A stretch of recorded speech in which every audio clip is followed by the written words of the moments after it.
I'm Ryan Schleiss. This is my wife Tasha Schleiss at Schleiss Farms in Kewaunee, Wisconsin. We're a mile off of Lake Michigan on the southern end of the county. We milk about 450 cows currently and have all our young stock on the farm. We run about 1,100 acres, and I also farm with my parents Steve and Denise Schleiss and an aunt and uncle Marvin and Julie Schleiss. I'm primarily in charge of all the herd work. Tasha does the human resources and takes care of the calf barn.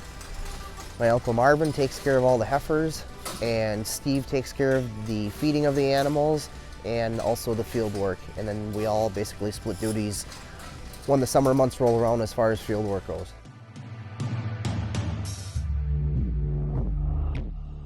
We started crossbreeding in 2008. We weren't entirely happy with the way our animals were at that time. We were primarily a Holstein herd and a few other Jerseys and Brown Swiss here and there in between.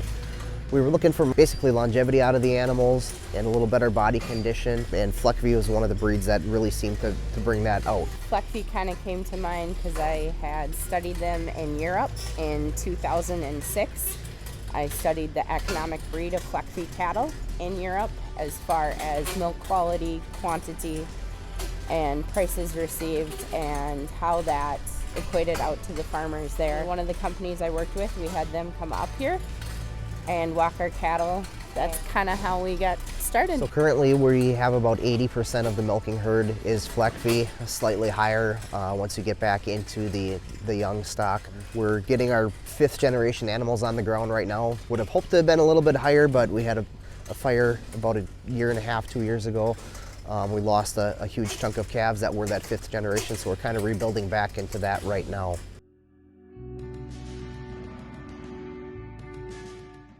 The biggest benefits that we've seen as far as going to Fleckvieh with the crossbreeding in our herd is the longevity of the cows.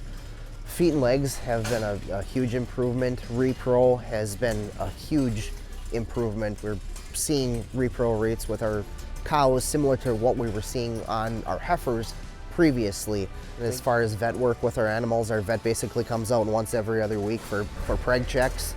And that's about all we have the vet out here for. Maybe a few other troubleshooting things throughout the year, 2 to 3 calvings, and that DA surgery. So that's about all we have out for the vet. One of the biggest, at least from my end, is they tend to have a longer gestation period. So our calves are bigger. Our calves currently average 103 to 110 pounds. That can get a little bit difficult for some of our calf managers to deal with. I would say the same thing, that as far as dealing with the long gestation length, it gets a little bit tricky when you're dealing with animals that might be, say when it comes to preg checking animals, that might be diagnosed with twins. Do you dry her up early? Do you dry her up for a normal 60-day dry cow period? It's a little tricky as to how you deal with those animals.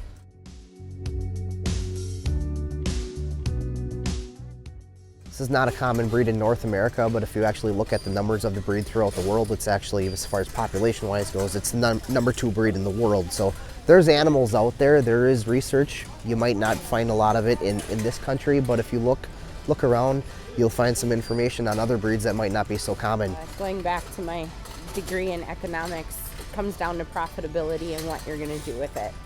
So for us, we have capacity to have feeders, to finish our own steers, and to be able to not have to sit here and necessarily choose which way to go. We like that flexibility that we get with the Fleckvieh, and so make sure to take that into account whenever you decide to do any crossbreeding. Is what are your goals, and make sure that your crossbreeding is going to meet with the goals that you have in mind.